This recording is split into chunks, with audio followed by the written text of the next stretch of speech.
I was my sharp-tongued boss's walking suppressant. He absolutely despised omegas, and as a beta I was his secretary by day and his bed partner at night. But under the influence of his dominant alpha pheromones, I went through a secondary differentiation, into an omega, and I got pregnant. Knowing how ruthless he could be, I ran. But he climbed over my balcony, gripped the back of my neck, and said coldly, "Tell me, where do you think you're going with that belly?" 1. I thought it was just a normal cold, but the doctor pinned me down for a blood test. Then he told me straight, I was pregnant. I stared at the report in shock. The HCG level had already shot past 100,000. I froze. But I'm a beta. A defective beta at that, born with an underdeveloped reproductive system. The doctor slapped the report onto the desk. "You've been running a fever for a whole week. Did it ever occur to you that you might be undergoing secondary differentiation?" Secondary differentiation. The doctor said I was about to turn into an omega. "I can smell the strong alpha pheromones on you.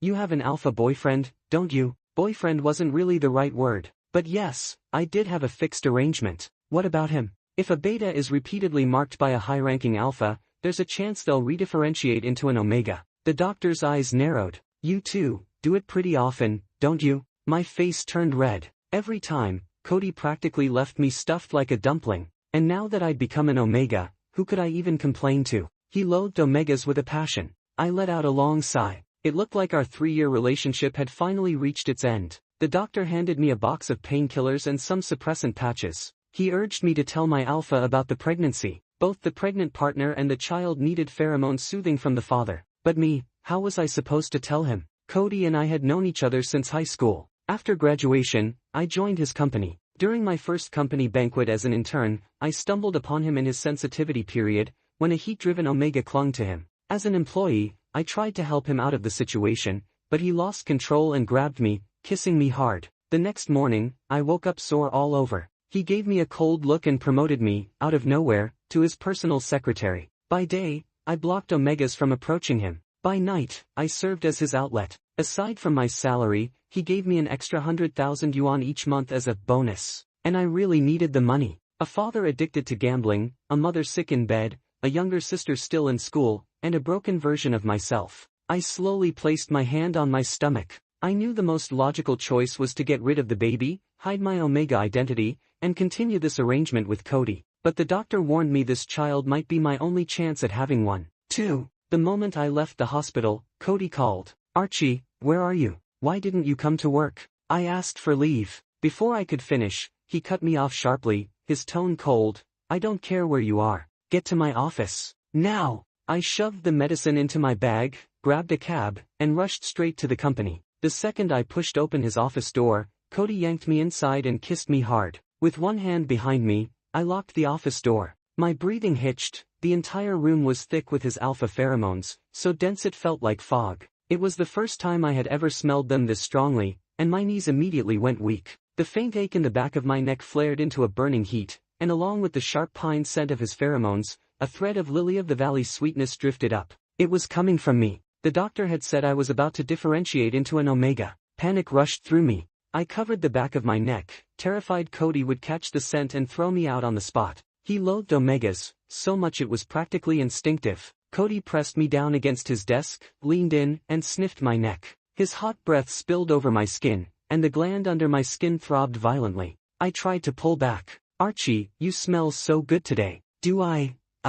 Cody grabbed my wrists, pinned them up, and sank his teeth into my neck. In an instant, he broke skin, flooding me with his pheromones. A strange pleasure surged through me, making me tilt my head back as sounds I didn't even recognize as my own slipped out. When it was over, Cody collapsed into a deep sleep. I opened the window to let the air out, gathered up the soiled sheets, and quietly unlocked the door. The chief secretary was standing right outside. He froze when he saw me, then noticed the fresh marks on my neck and quickly shut his mouth. My lips stung from being bitten. I told him flatly, "He's sleeping in the lounge. You can wake him in an hour. I've already taken leave today, so I'll head home." The secretary hurriedly nodded with a smile. "Of course, you should go rest." 3. Dragging my exhausted body home, I tossed the sheets into the washing machine and collapsed into bed. When I woke up in a haze, my phone was buzzing non-stop. The sky outside was already pitch black. I squinted at the screen. It was Cody calling. A glance at the time, it was past 10 at night. Well, that's the life of an overworked nobody. Resigned, I picked up the phone. Archie, do you have any idea how many times I've called you? Where the hell have you been? I had a bit of a fever. Sorry I missed your calls, truly, I'm sorry, I rasped. A fever? Was it because this afternoon He suddenly cut himself off, then his voice went stiff. I think I smelled Omega scent on you today. My heart jumped into my throat. By all logic, a high-ranking alpha in his sensitivity phase shouldn't remember anything clearly. I never imagined Cody would actually recall it. A chill ran through me. I wasn't ready to face our relationship breaking apart, when suddenly his cold voice came through. Archie, you belong to me now. You'd better not mess around. I don't share. If I ever find out you've been with another Omega or Alpha, I'll kill them. Relief washed over me, and I hurried to explain, nothing like that happened. The scent must have rubbed off on me at the hospital. I didn't notice. I'm sorry, I'll be careful next time. Cody didn't reply. All I could hear was his breathing on the other end. Can you come in tomorrow? How's your body holding up? I slept a bit, I'm fine now. I'll definitely be there on time tomorrow. The moment I finished, Cody hung up. I tossed the phone onto the bed, breaking out into a cold sweat. High-ranking alphas weren't the kind of people families like mine could afford to cross. I needed to find a way out, fast. My younger sister had already been accepted to college and was earning her tuition by tutoring. My mother's illness was stable, and the doctor said she could be discharged in a week. My father's gambling debts weren't paid off yet, but my mom had filed for divorce. Mom was an Omega. She'd suffered years of domestic abuse, and my sister had exposed it to the media. Public opinion and the court both took it seriously. It was only a matter of time before they separated. Since the debts hadn't gone toward household expenses, the law would hold my father solely responsible. And me, I no longer needed Cody's extra bonus of 100,000 yuan each month just to survive. 4. The next morning, I sprayed on enough blockers to completely cover my pheromone scent. The moment I stepped into the office, Cody frowned. I thought maybe the Omega scent hadn't faded, so I lifted my arm to sniff myself. But there was nothing, only the faint bitter tang of suppressant. Didn't they say betas pick up scents easily? We went at it so hard yesterday the bed frame broke, and now you don't smell like anything at all. Archie, did you deliberately wash my scent off? No. Then what's going on? Why don't you carry my scent? Looking at Cody's angry expression, I couldn't help grumbling inwardly. Seriously, was it supposed to be a good thing to reek of him? Isn't it better if I don't? That way no one will ask questions. You're the one who doesn't like people knowing about us, right? That's not good. Cody muttered, sulking. Alpha logic during a sensitivity phase was beyond me. I decided not to argue and placed the documents on his desk. Here's your schedule for today. He skimmed it. There's a banquet tonight. You're coming with me. My job was to follow Cody everywhere and block any Omegas who tried to approach. I nodded. All right. That afternoon, Cody tossed me a white suit. I looked at him, puzzled. Tonight, you're my beta. Dress properly. His beta. My heart thumped wildly. I shut the lounge door. The bed had already been fixed. Just as I undressed, I felt a chill at my back. Turning around, I saw Cody leaning against the doorway, his wolfish gaze fixed on me. When he caught me looking, he closed the door and strode toward me. He wrapped his arm around my waist, and his alpha pheromones surged. My knees went weak instantly, and I collapsed against his shoulder, trembling as the cool fabric of his suit brushed against my skin. My beta should be covered in my scent, head to toe. Then he kissed me hard. The heat of it burned through me, setting every nerve on fire. He didn't let go until my alarm went off. I lay there, dazed, unable to recover. Cody, in a rare good mood, helped me bathe and then dressed me carefully in the white suit. He stared at me for a moment, then suddenly said, I don't want you going with me. I froze. Was it because I hadn't satisfied him enough just now? He gripped my chin and kissed me again. Archie, you're too good-looking. I don't want anyone else to see you. My face flushed crimson. I didn't dare meet Cody's lust-filled eyes. I was terrified I'd fall for him. Terrified, I wouldn't be able to leave. 5. The birthday banquet was packed. Gavin was there, Cody's childhood friend and the real power behind the group. He was a mysterious man. To outsiders, he was a top-tier alpha, but in truth, he was an enigma. I'd only learned this from overhearing one of their conversations. When Gavin saw me arrive with Cody, he clinked his glass lightly. Sensing the situation, I excused myself to the restroom. But behind me, I heard Gavin's voice. When are you going to give him a proper place in your life? He's just a beta, yet he reeks of your scent. That way no one else will covet what's mine. Yours? Cody, you're finally admitting you like him. Gavin, what nonsense are you spouting? When have I ever said I liked him? Gavin sneered. I quickened my pace, my chest tightening painfully. Of course. To Cody, I was nothing but a walking suppressant. There was no way he'd ever like me. I should have let go of that hope a long time ago. Leaning over the sink, I splashed cold water on my face and stared at my reflection in the mirror. Being able to carry Cody's child was already the greatest gift heaven had ever given me. I had no right to be greedy. 6. As soon as I stepped out, the sharp scent of cold pine hit me. I hurried forward and saw Cody surrounded by a group of Omegas. 2 of them had already collapsed next to him, faces flushed, clawing at Cody's clothes as waves of Omega pheromones rolled off them. The air was thick with the smell of an aphrodisiac. Cody was already in his vulnerable period, and the scent pushed his pheromones out in wild surges. Holding my breath to avoid being affected, I quickly pulled Cody out of the crowd. After dragging the dazed Cody to safety, I reported the situation to security as we passed them. The moment security left, Cody shoved me against the wall and kissed me, smearing his pheromones all over me. With my hands behind my back, I opened a nearby room door at random. By the time I locked it, Cody had already ripped his clothes to shreds. He blinked up at me, eyes wet and pitiful. Archie, they set me up. I feel terrible. His pheromones made my legs weak. My gland at the back of my neck was throbbing, swollen, and itchy,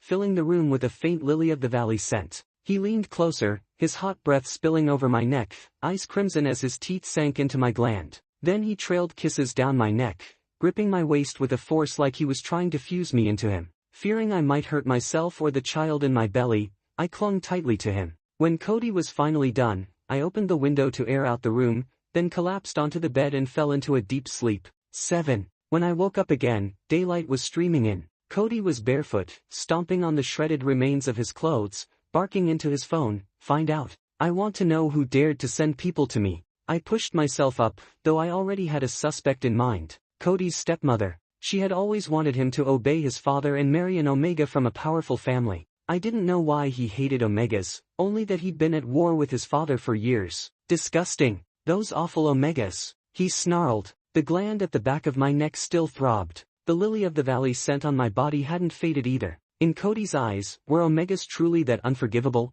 But now I was one too. Suddenly Cody glared at me with sharp eyes. "Archie, what's that smell on you?" I said nothing, face pale, trying to hide my swollen neck. "It must be from those crazed Omegas yesterday." "You stink, go shower." I slowly got out of bed, my exposed skin marked everywhere. Looking down, I noticed the bite marks on my wrist. Cody had nearly tasted every inch of me last night. I asked timidly, "Are Omegas really that disgusting? What if I were an Omega?" The moment the words left my mouth, I regretted them. Who was I to think I'd be treated differently by him? I spoke softly, hoping he wouldn't hear. But high-level alphas have sharp hearing. He'd heard every word. His wolf-like eyes fixed on me, the temperature in the room seeming to drop. "Archie, you're a beta, not an Omega. Omegas are disgusting. You'll never become one." I closed my eyes. Unlucky for me, your high-level pheromones triggered my second differentiation. I was now a real Omega. 8. As expected, Cody's stepmother came to see me.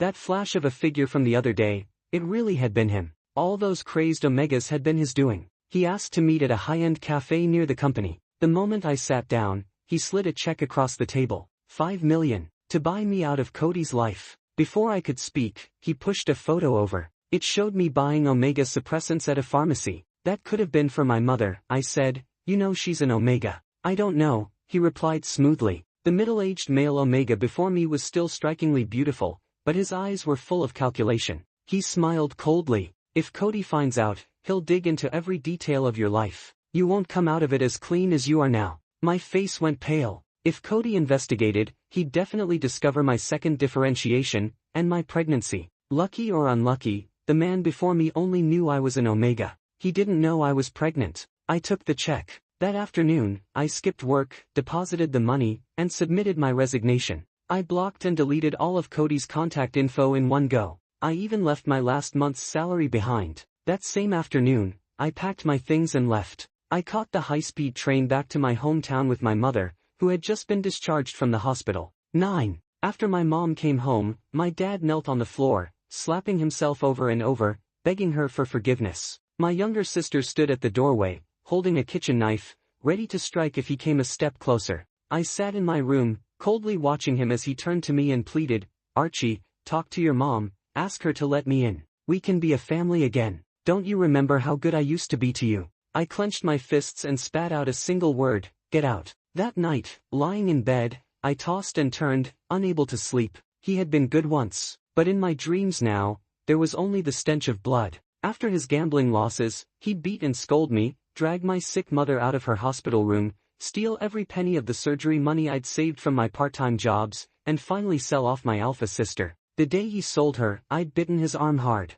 He'd beaten me with a stick, shouting, "You useless beta, you can't even be sold. If only you were an omega." He'd knocked me unconscious before heading out to gamble again. When I woke up, I ran out of the house like a madman. While sprinting toward the police station, I crashed straight into Cody. Blood from my head smeared across his white shirt. He frowned and grabbed me. "Archie, why are you covered in blood?" Back then, we'd been desk mates for a month, but had barely interacted. All I knew was that his family was powerful enough to save my sister from the traffickers. Like clutching at a lifeline, I seized his hand. "Cody, please, save my sister." I don't remember much after that. My head had been split open, my body covered in welts. I vaguely recall Cody taking me to the hospital. When I woke up again, my sister was sitting by my bed, eating a meal. From that day on, I became Cody's shadow. The scraps he let fall from his fingers were enough to feed my whole family, and I kept my warped gratitude for him buried deep inside my heart. My hand drifted to my belly.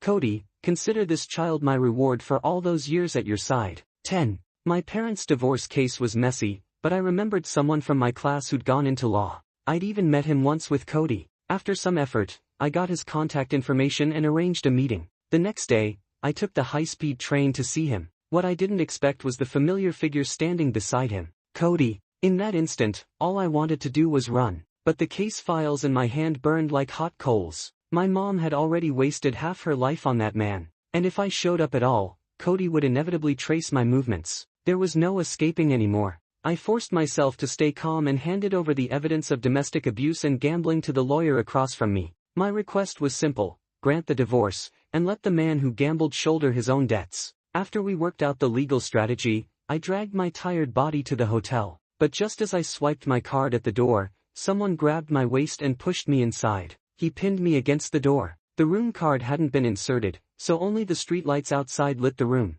I couldn't see his face clearly, but I heard his voice, low and furious. "Archie, you left me for $5 million? My heart eased a little. So, he hadn't found out. He didn't know I was pregnant. This was Cody, prideful, childish. During the time I'd been gone, he'd probably been seething every day. He'd only come to me because he couldn't swallow his anger. I smiled faintly at him. "You've got it wrong. There's no abandonment between us. We made a deal. I was your companion, and you paid me $100,000 a month." The room fell into a strange silence after my words. Cody's breathing grew heavier. I knew him well. My words had cut him. He was like a proud, immature young lion. After tonight, he wouldn't lower his head again. Sure enough, Cody released me, gritting his teeth. "Archie, you'll regret this." He yanked open the door and stormed out. He probably couldn't believe it. Couldn't believe that the shadow who'd always followed him, the obedient one, had really left him for $5 million. That was why he tried so hard to find me and force an answer. He wanted me to explain, but I refused to give him the answer he wanted.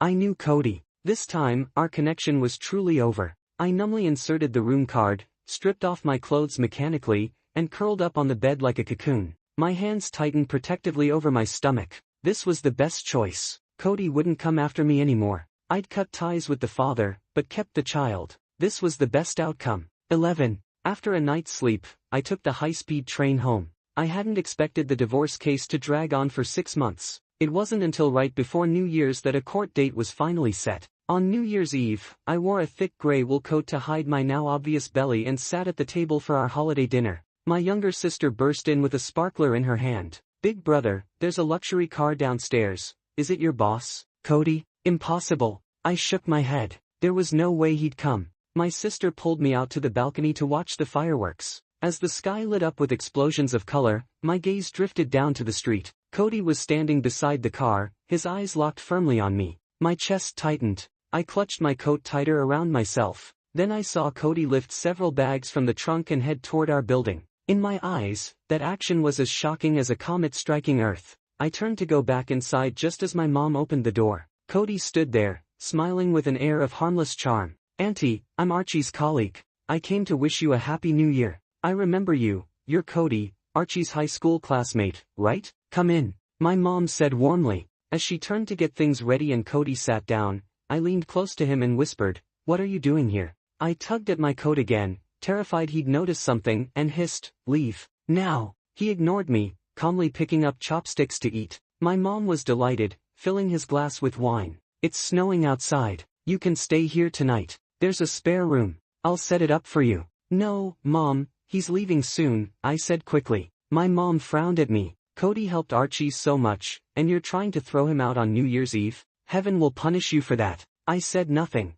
A family like ours couldn't afford heaven's punishment. 12. That night, I thought I wouldn't be able to sleep with Cody here. Why had he come all this way during the new year? What did it mean? After all these years, maybe I was still important to him. Otherwise, he wouldn't have traveled so far to see me during the holiday. Before I could figure it out, my eyelids grew heavy. Late pregnancy left me exhausted. Just as I was drifting off, I felt someone open my bedroom door. Before I could react, he climbed into my bed and wrapped his arm around my waist. In the next instant, he sat bolt upright and turned on the bedside lamp. The sudden light made me squint. Cody's face was cold as he threw back the blanket. His pupils dilated in shock. "Archie, you're pregnant?" Then he caught the scent of an unfamiliar alpha pheromone on me. It was the synthetic alpha pheromone stabilizer the hospital had prescribed, a specially formulated scent used to soothe unpartnered omega pregnancies. His face darkened shade by shade, his eyes going red. "Whose is it? Is it that alpha's?" "Yes," I said quietly.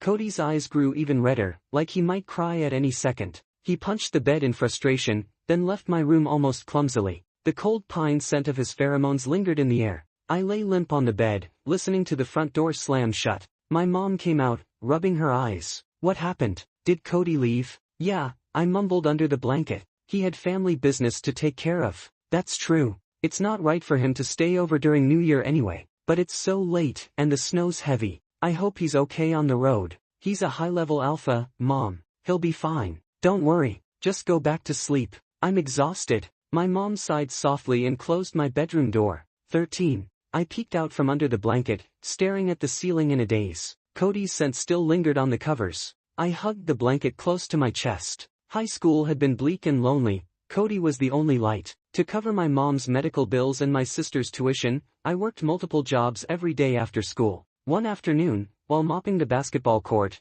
I ran into Cody playing with his friends. He frowned and called out, "Hey, Archie, go get us some water." I set down the mop and brought back a crate of water. He tipped me 10,000 yuan. After that, Cody's demands took over all my time. He was a wealthy young man, ice-cold water to drink, fresh ingredients for every meal, and nothing pre-made. I cooked for him in his rented apartment, ran errands, and earned a good daily sum. Life was exhausting, but late at night, I secretly savored the little sweetness in Cody's kindness. I knew it was just wishful thinking on my part. I closed my eyes, trying to empty my mind, drifting into sleep. Yet, warmth spread over my body. When my sister woke me up, I was still groggy. She said, "That luxury car is still downstairs. Your boss didn't leave." I frowned. He'd stayed in the car all night. I got out of bed, my neck stiff and sore, my head a little dizzy. "Big brother, why's your face so red?" "Probably just from sleeping too long," I said, patting my face. "I'll go check."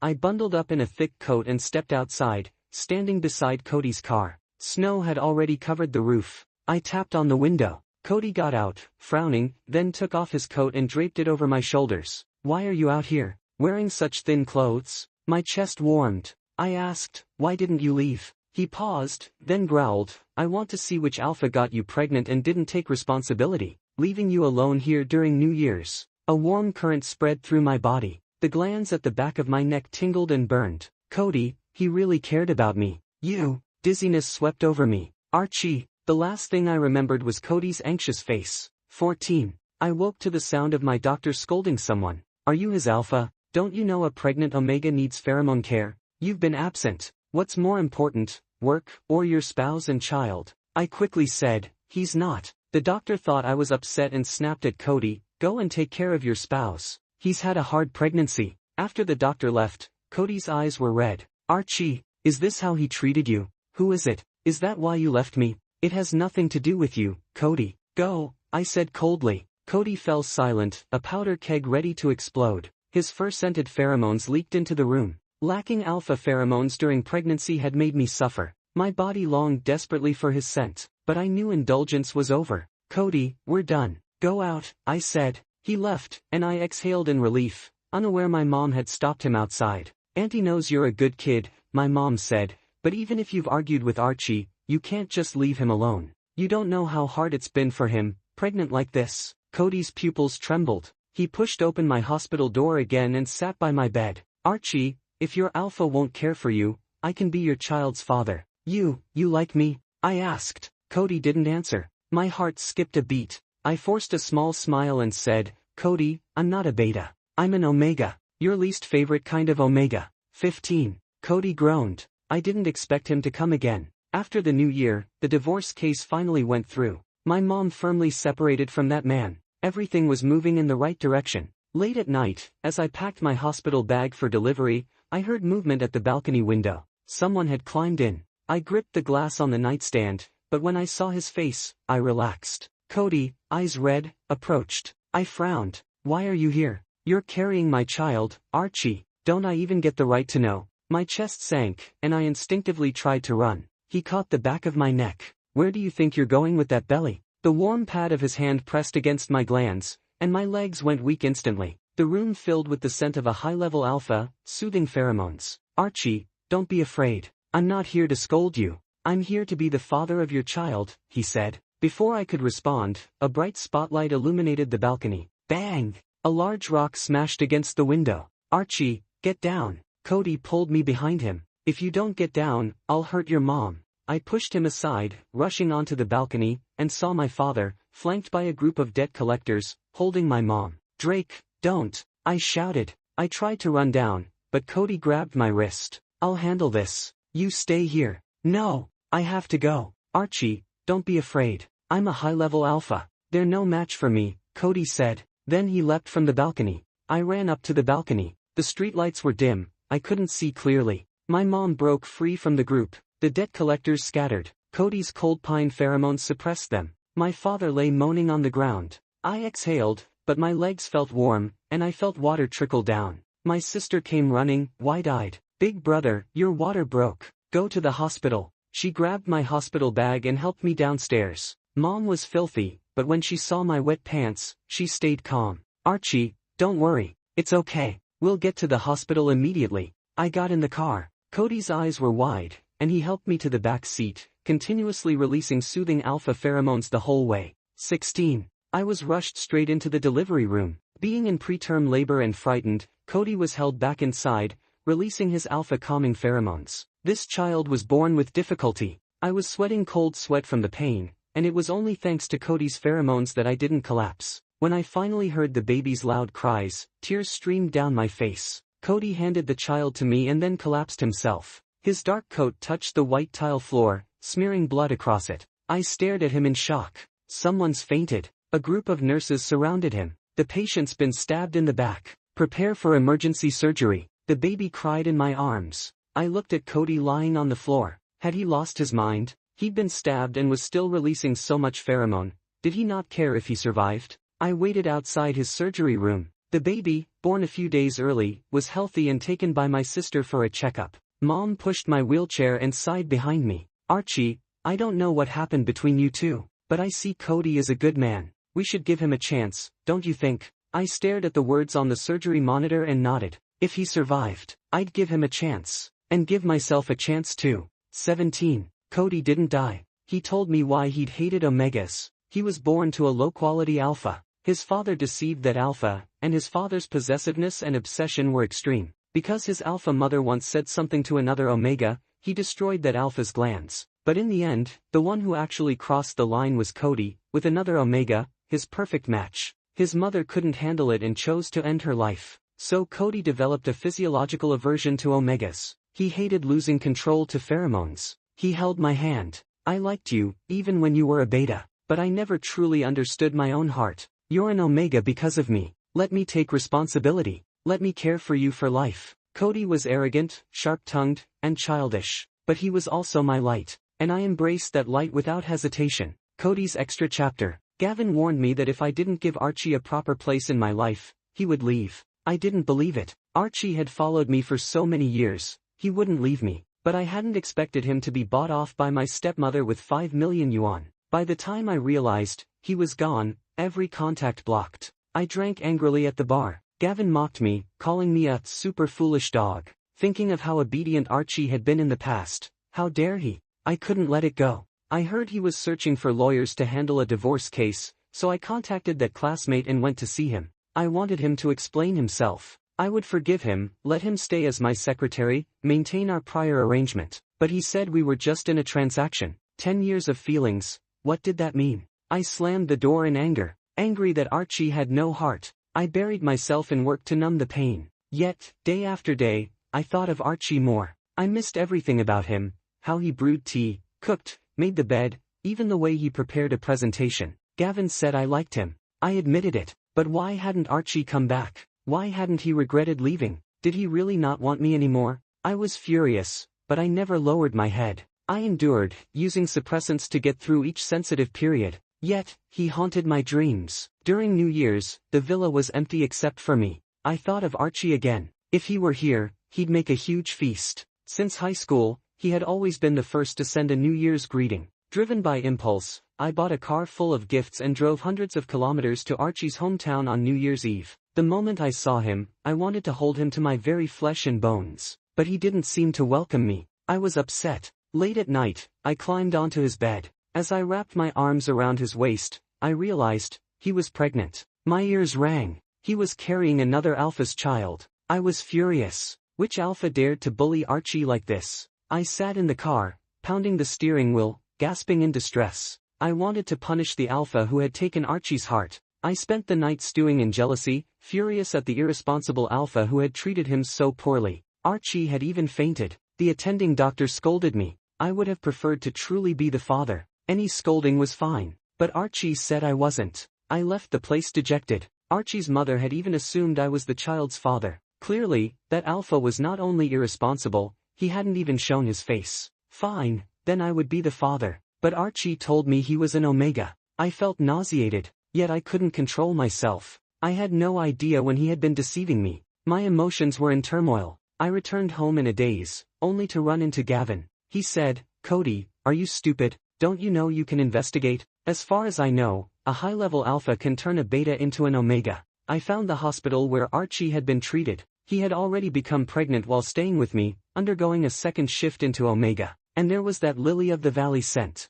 I had never noticed. No wonder he left. I only enjoyed having him by my side, never caring about his feelings. I had been the alpha who bullied Archie. I felt overwhelming guilt. I couldn't imagine how Archie, a pregnant omega without an alpha's calming pheromones, had endured so much. He must have been so helpless and in pain. I wanted to fly to him immediately. And I did. I rushed to his house, climbed through his window. This time, I was going to hold my omega. I was going to take care of him.